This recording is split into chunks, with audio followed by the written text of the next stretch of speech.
Hey guys, it's me, cyoubx. I have something really cool to show you.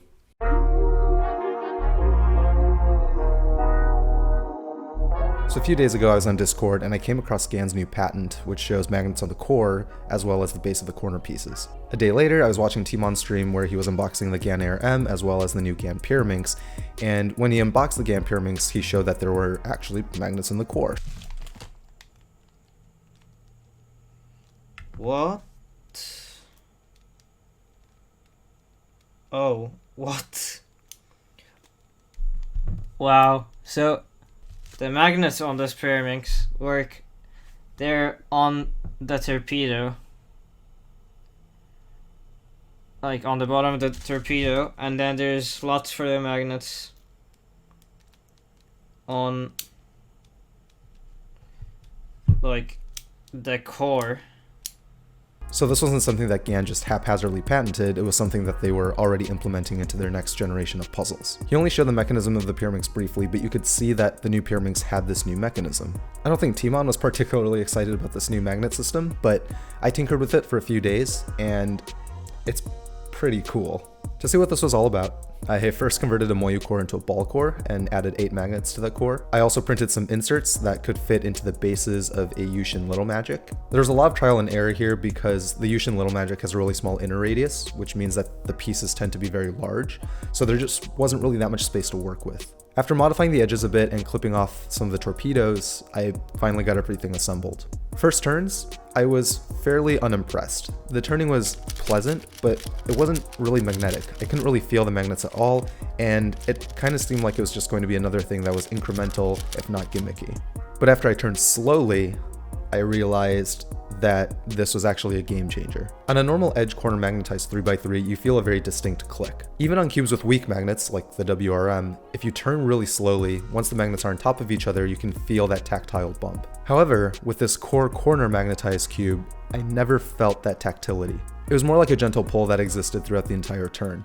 And the really interesting thing is, when I was turning quickly, even though I couldn't feel the magnets, the cube did feel really stable, much more so than before it was magnetized at all. This meant that the magnets were doing their job, I just couldn't feel them. So my first thoughts following that were that this would be really good for ruse solvers, as well as blind solvers, or anyone who uses a lot of slice moves. I think it gives the cube some nice stability without adding really a tactile bump that some people don't like. But I thought about the mechanism more carefully, and there's actually a lot more going on here.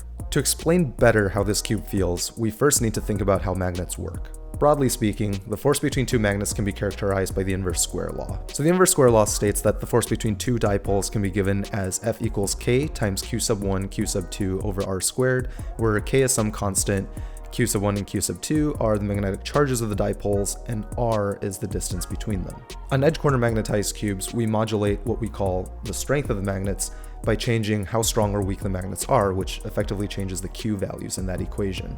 So if we take a normally magnetized cube, such as the Gan X, we see that the maximum force exerted by the magnets occurs when the magnets are as close to each other as possible.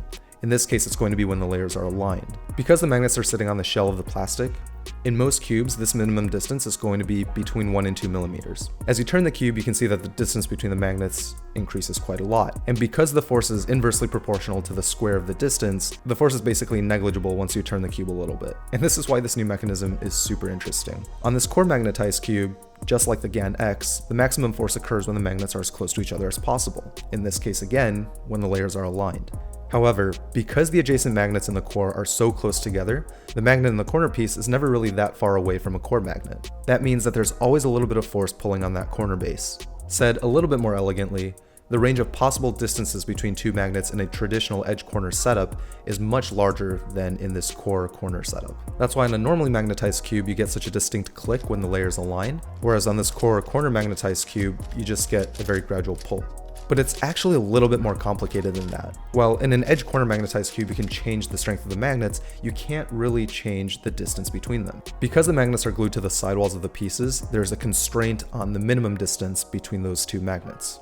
But that's not true on this core corner magnetized cube. You can actually adjust how big or small that ball core is, and that's going to bring the magnets either closer or further away from the base of the corner piece. Changing this radius is going to change how snappy the cube feels. The traditional way of doing things made the tactility of a cube a byproduct of the magnet strength. But with this new setup, we can modulate the tactility of the turning, and that's super cool.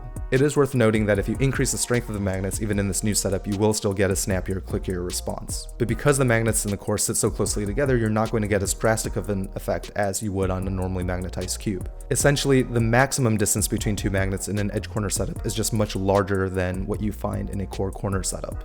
I feel like I'm making an infomercial at this point, but there is more. A core corner magnet system only requires 16 magnets for the entire cube instead of 48 in a traditional edge corner setup. That's about 5 grams lighter. But this new magnetization is also not mutually exclusive from the old one.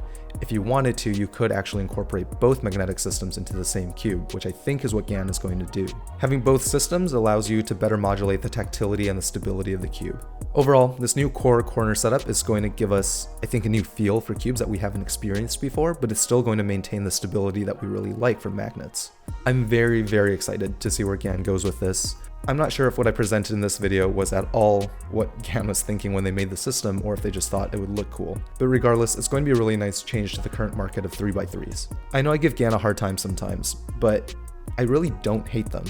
When they innovate and actually create something new, I get really excited and they have my full support. Let me know what you guys think about this new system and whether or not you think you'll try it. If you like this video, make sure to subscribe so that you can see more cube design content in the future.